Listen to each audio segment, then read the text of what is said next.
But okay, so let's move on to some greener pastures here, and literally Literally. quite greener pastures because there are pastures in this game and they are so green. And it is Kingdom Come Deliverance 2. So Wow, this did yeah. not make our best graphics of the year. I explained it in a DF Direct kind of why I didn't really put it on that list, but that doesn't mean it was a bad looking game at all. I praised the graphics heavily in my coverage. I gave it loving camera sweeps, slow scrolling video footage of all the awesome Czech countryside here that I could, and even towns.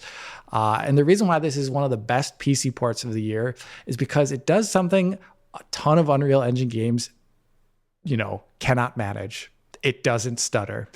It is so stutter free in spite of the fact that you're going from ultra populated, dense cities or crossing boundaries in a world that is, I don't know how many square kilometers this world is, but it feels it's a lot bigger than, for example, like any of the stuff you saw in Avowed, or which is, or any, almost any Unreal Engine 5 game open world doesn't rival the size of this or even the density of a lot of the areas you go to.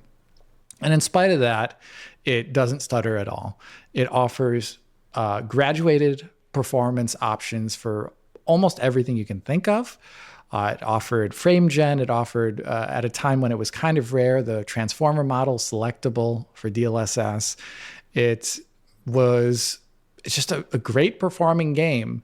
I mean, I do in the video, I go over the fact that, hey, this game's media ultra is a little bit like other games medium in certain areas. And I say that very purposefully. But at the same time, other games, even running at their medium setting, still stutter like a bleep. So this game, I think, shows the power of the way there would have been a great alternative reality where CryEngine also became kind of one of the bigger middleware engines, because we would have seen maybe a lot of other game studios that had open world ambitions use that instead. And we would have not had this huge, long stutter discussion that we've had for like the last 5 to 6 years now. So I feel like this is a cool alternate reality game. Which is interesting because it is slightly alternative history if you in some aspects. So yeah, just a really great release from Warhorse, and I'm very excited to see whatever they do next. I hope they keep up with doing a custom engine tradition like they've done and not go to UE.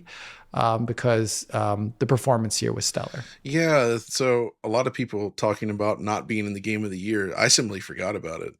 I hadn't played Oh it to that yeah. point, but I ended up picking it up on sale as a result because I was Mm-hmm. like, all right, I'm curious about this.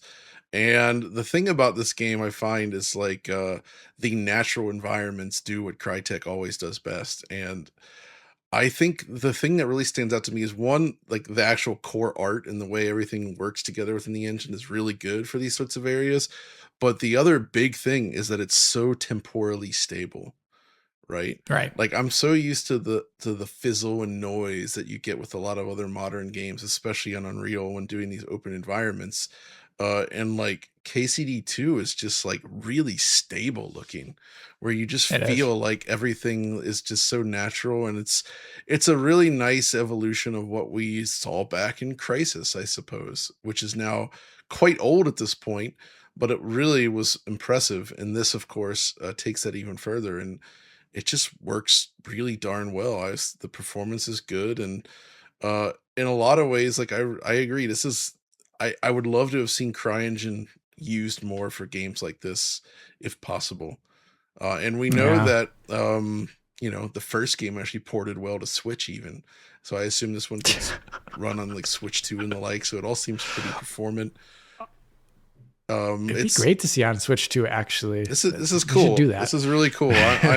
I'm really this one really was off my radar, but I gotta say, like, it's good stuff. And even though it's not as robust, I'm still a fan of what they do with Svogi. I think it was very forward looking at the time, and I still think the results it produces are quite good given how performant it Mhm. is.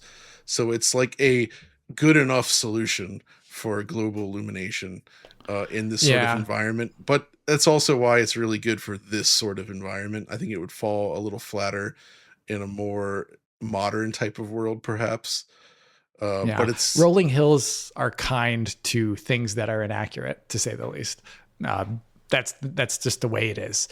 Okay, so KCD2, awesome game. Check it out. One of the best PC ports of the year for sure.